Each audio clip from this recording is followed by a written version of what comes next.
What's up guys, it is Bucky and welcome to your 9th Python tutorial, and in this tutorial I'm going to be talking to you guys about something called sequences. Now what a sequence is pretty much something that lets you store data, and it sounds pretty simple, but it's pretty much like a list. And actually one of the things in Python is called a list, and that's what I'm going to be showing you guys today. And the other main type of sequence I'll probably be talking about pretty soon is called a tuple, or tuple. Some people call it a tuple. I call it a tuple. Either way.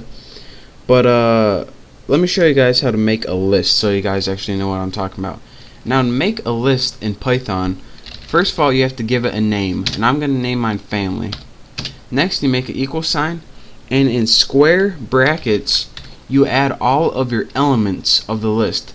So I'm going to have one called mom, dad's part of the family, bro, and make sure, since these are strings, they're surrounded in single quotes.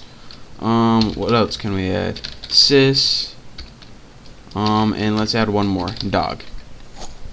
Now once you have your family name and all of your elements are properly formatted, go ahead and hit enter, and your list is now stored in your computer somewhere, doesn't matter.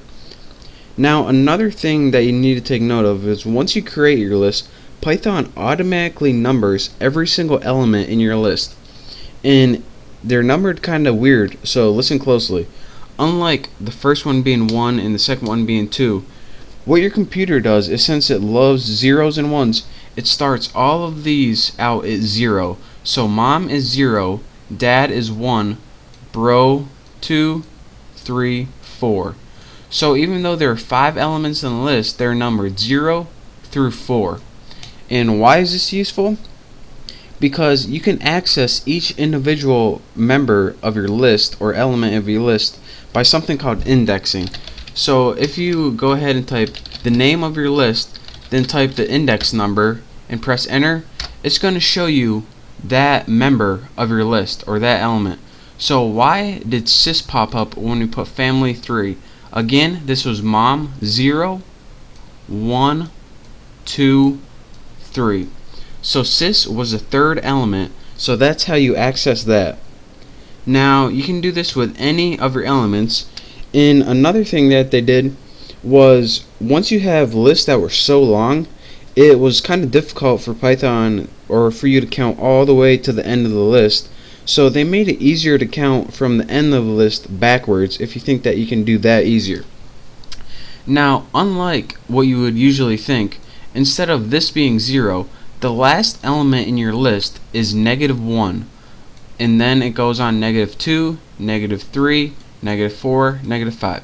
It can't be -0 because -0 is the same thing as 0, and that would just not make sense. So again, let's go ahead and let me show you an example of that. Family, and let me put -2. Again, it is sis again, and this is why is because dog is -1 once you index from the back of your list, then sis is -2. So that is how you count from the back of your list the reference numbers.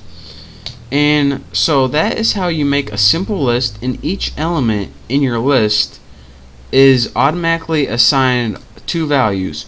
One of the values is the values to count forward, 0, 1, 2, 3, 4, and the other value you can reference it by is by counting backwards, -1, -2, -3, -4, -5. So that is how you do that. And another thing I want to teach you guys before I leave is that strings can also be sequences. So say you have a string like Bucky. These are also automatically numbered 0, 1, 2, 3, 4. So if you want to index something like 3, what's this going to do when we press enter is say, alright, B is 0, U is 1, C is 2, K is 3. Let me go ahead and enter that. That's why it outputs K.